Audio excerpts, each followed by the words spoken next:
former Walking Dead attraction building. When that attraction ended, we started using it for Horror Nights. However, there were still all the permanent walls in that building. So last year, when the Evil Dead Rise, that was in this house, that was me designing around existing infrastructure. It just worked out for that film because it was all an apartment complex over lots of hallways, and we could make it work. We knew that we weren't going to be able to do that for Walking Dead, so right after Horror Nights ended last year, we started a project here to turn this whole building into a black box, like just a blank slate. So we removed all of that infrastructure because we needed that for a quiet place. There's really three things that are particularly unique about this house compared to the 114 other houses I've done since I've been doing Horror Nights for the last 19 years. One is the sound design. Quiet Place. I presume you guys have seen the movies? Okay, this is based on 1 and 2. When the movie first came out and people were in the theater, a lot of people talked about it as being a silent movie. It's never actually silent. There's always something going on in the audio. It's just very subtle. It's usually low frequencies or high frequencies. Sometimes things you can't even really, perceive, but you feel. And then everything else is naturalistic sounds that you hear out in nature. It's subtle. It's subtle stuff. It's not, it's not your typical haunted house kind of audio environment. So we knew we needed to completely change the way we do audio in haunted houses. So for us, what that meant is normally any given scene, if you were up, on the top of the walls, you'd see these big speakers that are aimed down, usually multiple speakers per scene. We had to do the opposite. We had to go to lots of little speakers and get them as close to the guest as we possibly can. So last year when we were doing Horror Nights, towards the end in October, we did a whole big mock-up of this house, audio-wise, in our off-site production facility, and started working on it even as far back as then. So in order to do that, we had to kind of really integrate scenic props and dressing and audio. So I'll show you examples of that because house lights are on. You can see what we're doing in this kind of lighting. But that was very different. The second one was the use of American Sign Language, ASL. John Krasinski went out of his way to cast authentically for the role of Reagan in the film. And he incorporated sign language into the movie, not just for Reagan, but for other members of the family, because that's how they communicate, which in the world of A Quiet Place, you can't make noise. So that works out really well. So how that manifests itself to the house is kind of in two ways. When you're waiting in line outside, there's video displays. We filmed an entire pre-show video for this house that has no audio. It's the only video I've ever made for Horror Nights. There's no audio on it whatsoever. We cast a deaf performer who works here in the park, and she's acting like one of the survivors in the world of A Quiet Place. And she's basically setting up the story for the guests as they're waiting in the line, all with ASL, 100%. So we worked with our DEI team and experts within our company to make sure we were doing all of that authentically. I wrote a script. They helped me on set translate it to the performer. And then we had that same group come in during rehearsals and train our cast how to use ASL. So there's all throughout the house, we have a lot of human characters. They're 99% of the time, they're not scaring you because that's not really what happens in A Quiet Place. For the most part, it's all about the creatures. So they're going to be using ASL. It's being reinforced by the pre-show video. That performer is telling you there's certain signs you need to know if you want to survive in this world. So for the first time ever, we had to build practical creatures. We knew we couldn't translate that to actors because of the way the creatures are shaped, how big they are, and how they move. They tend to move on all fours. So we knew it was going to be special effects. So for this house, it's a combination of puppets and fully blown animated figures. So last year with Chucky was the little test case for this, because we've been talking about A Quiet Place for probably 2-3 years now. And once we did Chucky and we realized we could sustain that through the run, even though he's only 2.5 feet tall, we knew that now we were going to make the big leap into full-size creatures. So that's really what is different and unique about this house, and then we'll start walking through. As we go in, trying to get the details, and I think of all the sets we've built, this is one of, I think, the most highly detailed, realistic sets we've ever built for Horror Nights. but it goes all the way down to the ground. So Lee, the father in the film, played by John Krasinski, he creates these sand trails all through the forests and fields around his barn, so that his family doesn't make noise when they're walking. So if you look down, you'll see that under your feet. So we've established, you guys have all seen the first movie? Okay, so I don't have to worry about spoilers. Well, because I don't want to ruin it for you, because it's such an emotional impact in that first scene. True. Where the youngest son is at that hardware store, he's got his eye on that space shuttle prop, his sister hands him batteries, and then he makes it go off in the woods and it causes his demise. So this is his grave. There's the little space shuttle prop. This is where you meet Reagan for the first time. Reagan is using ASL to tell you to be quiet, don't make a sound. And I should mention that we know our guests aren't going to do that. You know, I mean, maybe they will. Maybe it'll be this spontaneous thing where they all be quiet. But I would be very, very surprised if that happens. So what we decided to do early on is like, okay, we're going to create these like cause and effect moments where if you get too close to something, you're going to, using banner sensors, we're going to trigger different things to happen so that it's like your fault. So at this point, as you're walking through here, there's a sensor that's going to trip the space shuttle prop to go off, lights up, makes a lot of noise. Now Reagan is getting concerned because she knows that the creatures in the film are going to come because they're attracted to sound. They're blind, but they have super enhanced hearing. And then we start kicking into the creature sounds, which is really the next scene.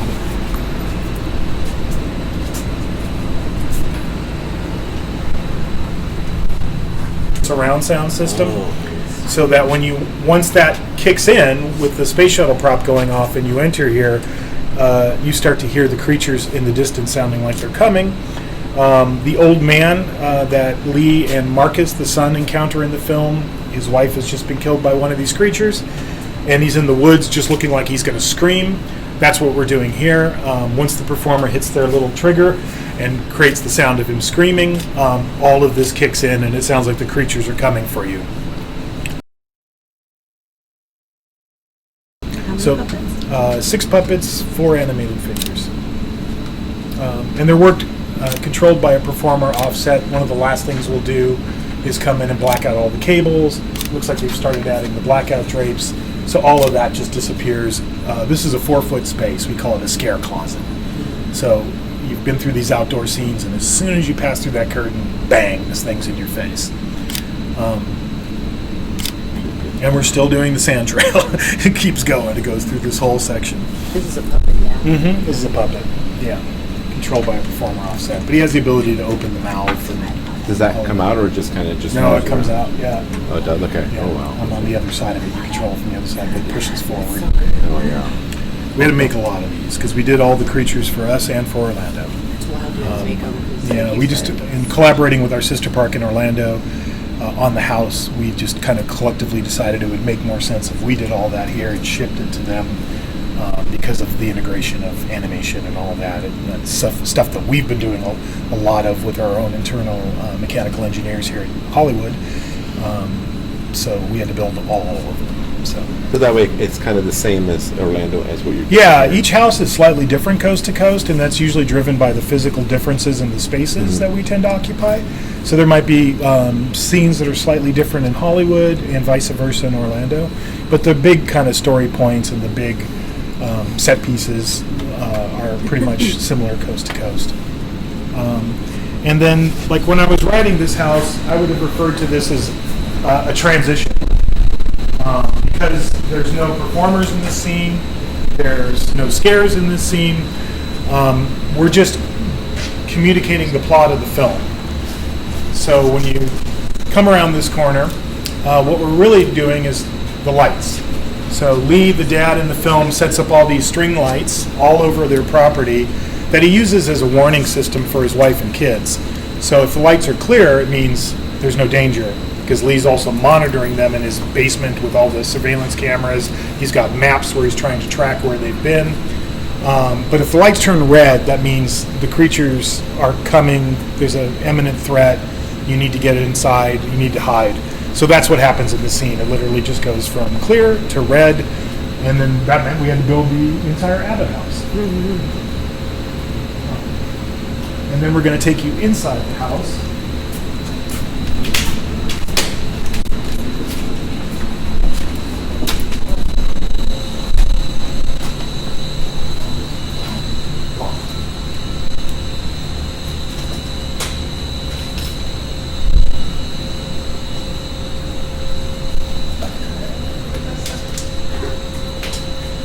Cool. So once you enter the house, Lee, the dad of the film, paints the floorboards that don't squeak gray so that his family knows where to step without making a sound. We know our guests are not going to do that.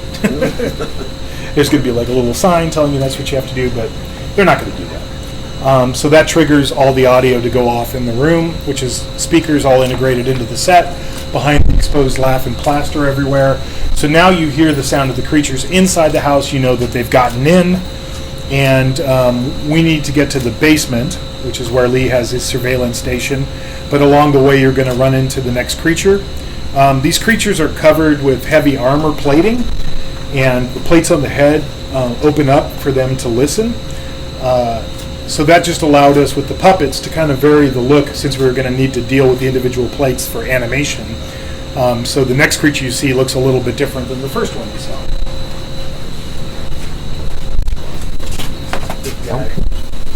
Now his plates are opening up. Oh, he's so good.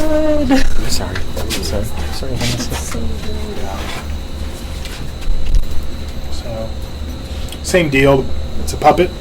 Performer has the ability to open the mouth, in addition to activating their own point source audio and lighting for it. I'm going to be doing audio in this house tonight, actually, mixing it. And then from here, we're going to go into the basement. So this is a real prop-heavy scene. But it kind of gives you guys a sneak peek at what's involved in this. Awesome. This is animatronics. You know, this is like for real. This guy, when you come in, what he's doing, like what his head is doing, is what it will be doing. But all those plates open up on his head too. So what he's doing is listening. So he's craning his head around. He's trying to detect a sound. The plates on his head are going to be opening and closing. Evelyn is going to be over here, the mom, Emily Blunt's character. The last thing we do is blood in these houses because it makes a big mess. So there's going to be the upturned nail on the stairs that she stepped on, the bloody footprints that lead back over here. She's pregnant at this stage in the film. She's about to give birth. She's in horrible labor pain. She's trying desperately not to make a noise. She's going to be using ASL to tell you to do the same. And in the movie, she comes down to the basement to do laundry, and she sets a timer. But then the creature gets in, the timer goes off, and the creature now zeroes in on the sound. So right behind you, there's a little sensor. You can see it on that pole, which is shooting a beam of light this way. So once you get to this point and break it, the creature rises up on its haunches, goes into this big roar. So it has two programs that it does. And then from here, we're going to go back outside. And we're going to do the corn silo scene in the movie. There's this moment where the kids hide in the silo, the grain silo, and then the creature gets in. So we're going to pass by the corn silo. And there's two performers in this scene. Reagan's over here. She's using ASL to communicate that you need to get inside the barn, you need to hide. Inside the barn they have a root cellar that they've soundproofed, and that's kind of their hiding room.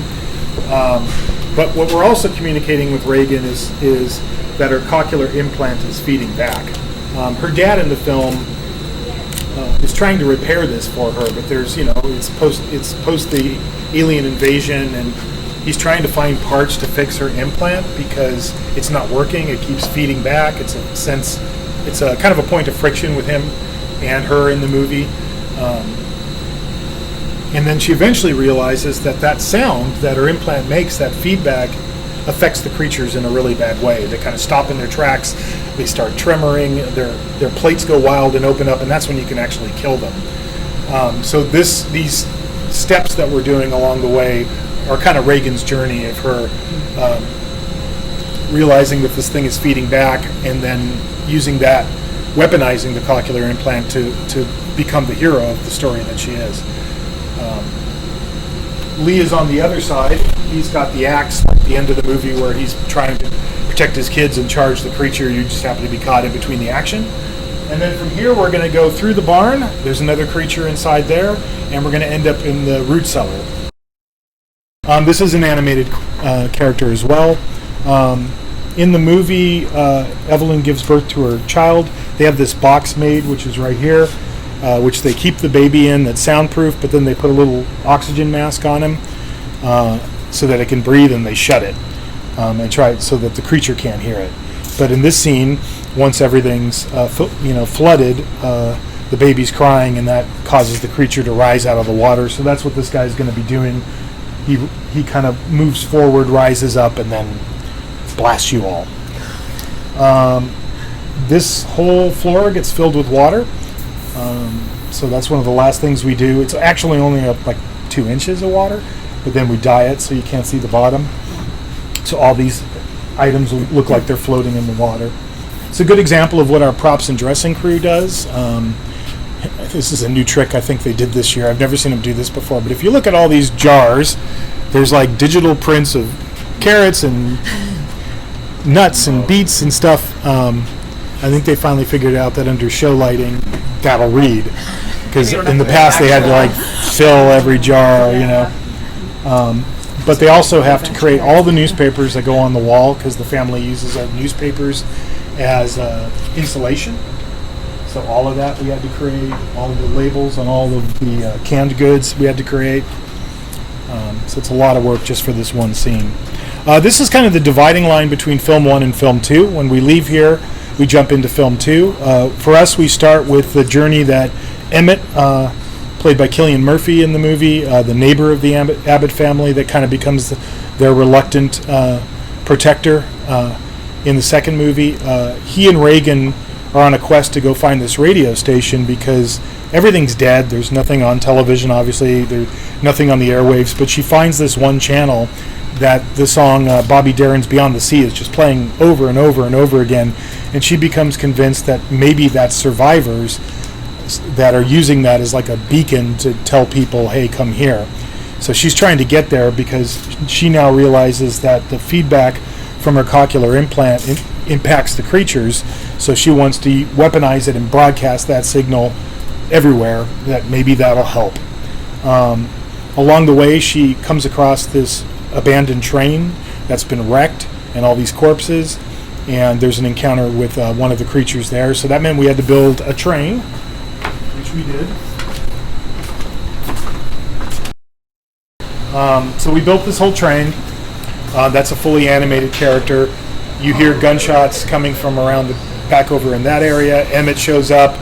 The creature comes forward, the whole thing, and kind of looms down over you. And Emmett tells you which way to go to get to his hideout, because Emmett has a hideout in an old abandoned foundry.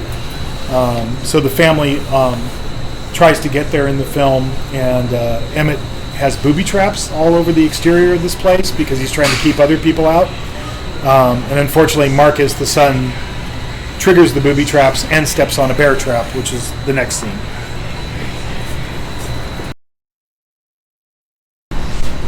So this is a little magic illusion. We make it look like the performer's leg is caught in the bear trap. Marcus is screaming his head off. Evelyn is across from him using American Sign Language to tell him to stop making noise because the creatures are going to come. But Reagan has, gone into action. She's taken her cochlear implant off.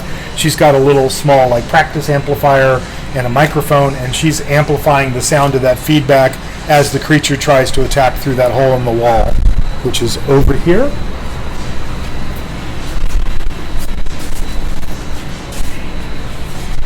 So this is a puppet.